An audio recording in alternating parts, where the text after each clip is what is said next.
অভাবকে সঙ্গী করেই তৃতীয়বার রাজ্য সেরা বিলকিস স্বপ্ন দেশের হয়ে পদক জয়ের। খালি পেটে বা কখনো মাত্র একবেলা পান্তা ভাত খেয়ে সকাল সকাল ছুটে যায় মাঠে। না কোনো আধুনিক প্রশিক্ষণের সুবিধা নেই, নেই ভালো মানের দৌড়ানোর জুতো। তবুও দবে চায় না ছোট্ট বিলকিস খাতুন। একটাই লক্ষ্য, একদিন দেশের হয়ে পদক জিতবে। সেই স্বপ্ন আর অদম্য ইচ্ছাশক্তি তাকে তৃতীয়বারের মতো রাজ্য সেরার খেতাব এনে দিল। পশ্চিমবঙ্গ প্রাথমিক শিক্ষা পর্ষদের উদ্যোগে পশ্চিম মেদিনীপুরে অনুষ্ঠিত 40তম রাজ্য বার্ষিক ক্রীড়া উৎসবে 100 মিটার দৌড় প্রতিযোগিতায় রাজ্য সেরা হল দিনহাটা মহকুমার সীমান্তবর্তী দড়িবস গ্রামের চতুর্থ শ্রেণীর ছাত্রী বিলকিস খাতুন। এর আগে দুবার রাজ্য স্তরে ও একাধিকবার জেলা পর্যায়ে সেরার খেতাব জয় করেছে সে। দড়িবস গভর্নমেন্ট প্রাইমারি স্কুলের ছাত্রী বিলকিসের বাড়ি সীমান্তবর্তী দড়িবস গ্রামে। বাবা বেলাল মিয়া পেশায় দিনমজুর। সংসারের অভাব অনটনের কারণে মেয়েকে পর্যাপ্ত পুষ্টিকর খাবার কিংবা ভালো দৌড়ানোর জুতো দিতে পারেন না। মেয়ের সাফল্যের খবর শুনে আবেগ সামলাতে পারেননি বেলাল। কাঁদতে কাঁদতে বললেন, মেয়ে সবসময় বলে, বাবা আমি খেলতে চাই, দেশের জন্য পদক আনতে চাই, কিন্তু 5 জনের সংসার চালিয়ে আমি ওকে ভালো খাবারও দিতে পারি না, ভালো জুতোও কিনে দিতে পারি না। তবে কষ্টের মধ্যেও মেয়ের এই সাফল্যে গর্বিত তিনি। তার একটাই আশা, যদি সরকার বা কোনো সংস্থা বিলকিসকে সাহায্য করে তাহলে সে আরও এগিয়ে যেতে পারবে, দেশের জন্য সাফল্য এনে দিতে পারবে। দড়িবস গভর্নমেন্ট প্রাইমারি স্কুলের শিক্ষকরাও বিলকিসের এই কৃতিত্বে গর্বিত। তারা জানান, ছোট থেকেই খেলার প্রতি তার প্রচণ্ড ঝোঁক, কিন্তু উপযুক্ত প্রশিক্ষণ না পাওয়ায় প্রতিভা হারিয়ে যাওয়ার সংখ্যাও রয়েছে।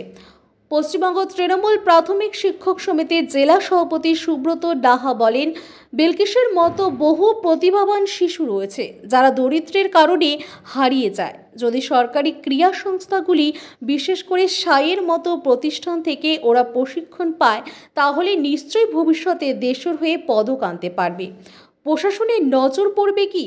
বিলকিসের এই অর্জন নিঃসন্দেহে করবে। তবে প্রশ্ন একটাই, এমন প্রতিভাকে সরকার বা কোনো ক্রীড়া সংস্থা সাহায্য করবে কি? প্রয়োজনীয় প্রশিক্ষণ ও পুষ্টি যদি নিশ্চিত করা যায় তাহলে বিলকিসের মতো আরও বহু শিশু একদিন ভারতের হয়ে আন্তর্জাতিক মঞ্চে সাফল্যের পতাকা উড়াবে। এখন দেখার বিষয় প্রশাসন কবে নজর দেয় এই ভবিষ্যৎ তারার দিকে। টানা 3বার তুমি রাজ্যে প্রথম হলে, কেমন লাগছে তোমার? অনেক ভালো লাগছে। কত মিটারে তুমি প্রথম হয়েছো? কত মিটার দৌড়? 100 মিটার দৌড়। দৌড়ে প্রথম হওয়ার পর স্যাররা কি জানালো, কি বললো? অনেক ভালো দৌড়িয়েছো এটা বললো। বাড়ি কোথায় তোমার? দড়িবস। নদী পার হয়ে যেতে হয়? স্কুল ওখানেই দড়িবসেই? হ্যাঁ। কোথায় দৌড়াতে? কোথায়? এমনিতে বাড়ির রাস্তায় দৌড়ে, মাঠ নাই। জুতো পরে দৌড়াতে? দৌড়ের জুতো আছে তোমার? না। তাহলে এমনিতেই পরার জুতো, যে সেই জুতো পরে দৌড়াতে? কি কি খেতে প্রত্যেক দিন বাড়িতে? পান্তা ভাত খেতে?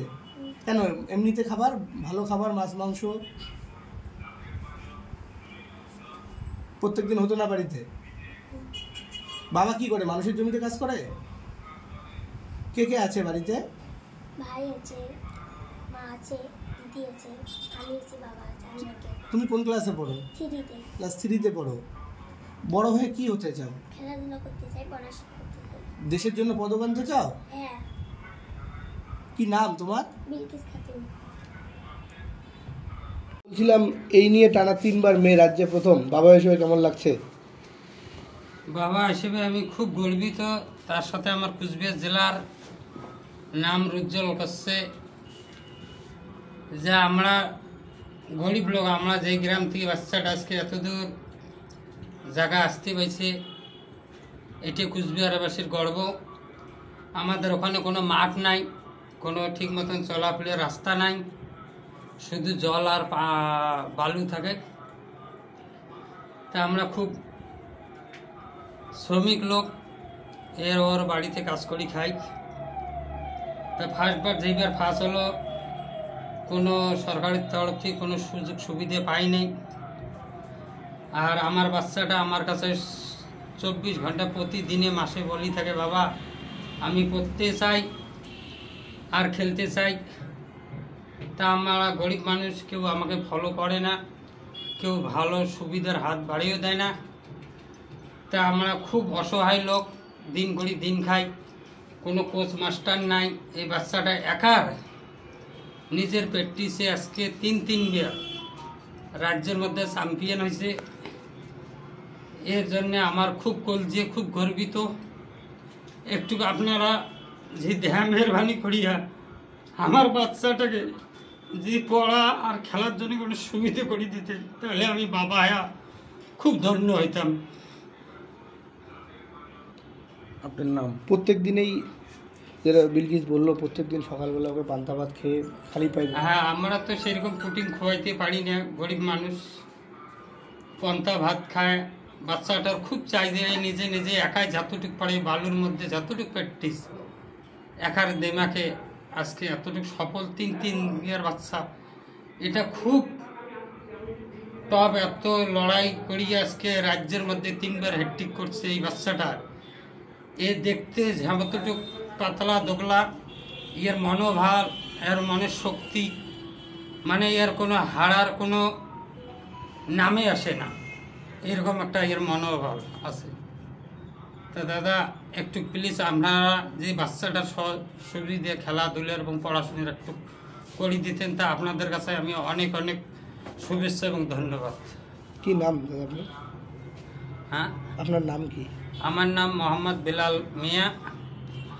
আর এই যে দিনহাটার সভাপতি, নাম জানি না। আর ওই যে মাস্টার মশাই আমার পঙ্কজ। দাদা বিলকিস রাজ্যে প্রথম হয়েছে, পরপর 3বার, একবার নয় 3বার রেকর্ড সৃষ্টি করেছে, কি বলবেন? বলবো বলতে, এটা তো কুচবিহার জেলার শুধু নয়, কুচবিহার জেলার গর্ব তো অবশ্যই, কিন্তু আমরা যারা দিনহাটার মানুষ আমরা স্বপ্ন দেখতে শুরু করেছি বিলকিসকে নিয়ে, যে আগামী দিনে সে দেশের হয়ে পদক আনবে। এর খুশি ভাগ করে নেওয়ার মতো আমরা উচ্ছ্বসিত। বিশেষ করে আমরা যারা পশ্চিমবঙ্গ তৃণমূল প্রাথমিক শিক্ষক সমিতি প্রথম থেকে যখন প্রথমবার সে রাজ্যে প্রথম হলো, তখন থেকে আমরা বিলকিসের পাশে থাকবার চেষ্টা করেছি আমরা সবাই মিলে। তার সাফল্য সে নিজের যোগ্যতায় পেয়েছে, তাকে কোনোরকম সাহায্য কারোর কাছ থেকে সে পায়নি, কোনোরকম প্র্যাকটিস করার সুযোগ তার নেই। একেবারে অর্থনৈতিক দুরবস্থা, দারিদ্র সীমার নিচে থেকে খেয়ে না খেয়ে দৌড়াবার মাঠ পর্যন্ত সেখানে, সেই জায়গা থেকে দাঁড়িয়ে ও যে এই জায়গায় এসেছে, তার মানে আমরা ভীষণ খুশি এবং আনন্দিত। দাদা বিলকিস যে জায়গায় থাকে, সীমান্ত ঘেঁষা, 3 দিকে নদী, একদিকে বাংলাদেশ, অপরদিকে বিলকিসের পরিবার দারিদ্র সীমার নিচে বসবাস করে। সাধারণত খেলায় যদি কাউকে তুলে নিয়ে আসতে, যে সাধারণত ন্যূনতম যে জিনিসগুলো সামগ্রীর দরকার, সেটাও কেনার সামর্থ্য বিলকিসের পরিবারের নেই। সে জায়গায় আপনারা রয়েছেন, এখানে আপনাদের মন্ত্রী রয়েছে, সাংসদ রয়েছে, কিভাবে দেখছেন ব্যাপারটা? বিষয়টা হচ্ছে, এবার আমরা রাজ্য স্পোর্টসে যাওয়ার আগে আমাদের বিদ্যালয় সংসদের পক্ষ থেকে তাদেরকে 9 দিন ধরে ট্রেনিং করে কিছুটা আমরা চেষ্টা করেছিলাম, তাদের স্পাইক করে যে জুতোর দৌড়ানোর জন্য যে সামগ্রিক সরঞ্জাম, কিন্তু ওই কয়েকদিনের প্র্যাকটিসে তো তাদের পক্ষে করে সম্ভব হয়ে ওঠে না। সব থেকে বড় কথা, আপনারা যেটা দেখেছেন যে 14.8 সেকেন্ডে সে 100 মিটার স্পিন কমপ্লিট করেছে, কিন্তু যে মাঠে করেছে, আমাদের এখানকার যে ওয়েদার, যে মাঠ, আর ওখানকার সেই শালবনির সেই মাঠ, লাল মাটির মাঠ, কাকুরের মাঠ, প্রচণ্ড হার্ড, সেখানে কিন্তু অভ্যস্ত নয়। আমরা তো নিশ্চিত যে এই জায়গায় যদি ওকে 100 মিটার স্পিন দেওয়া যায়, সে 14.8 নয়, সে 11-12-তে কমপ্লিট করে দেবে। সেখানে যদি স্পাইক পরে, অর্থাৎ রানার শু পরে যদি ও দৌড়াতে পারতো, ওর যদি প্র্যাকটিস থাকতো, তাহলে আরও ওর সময়টা অনেক কমে যেত, কিন্তু সেই অভ্যাস তো তার নেই। সেই জায়গায় দাঁড়িয়ে আমরা ভীষণভাবে আশাবাদী। আমাদের এখানে আমাদের দিনহাটাতে এমপি আছেন, আমাদের মন্ত্রী আছেন, আমরা নিশ্চিতভাবে আমরা আমাদের তৃণমূল প্রাথমিক শিক্ষক সংগঠনের পক্ষ থেকে তাদের সাথে কথা বলবো। তবে আমরা বিশ্বাস করি এবার বিলকিসের জন্য আমরা জাতীয় একটা কোনো ট্রেনিং সেন্টারে তাকে দেওয়া যায়, তবেই হয়তো আমরা আমাদের ভবিষ্যতের ওই পিটিও কে আমরা দিতে পারবো। আপনার নাম? আমার নাম সুব্রত নাহা, সভাপতি, পশ্চিমবঙ্গ তৃণমূল প্রাথমিক শিক্ষক সমিতি, কুচবিহার জেলা।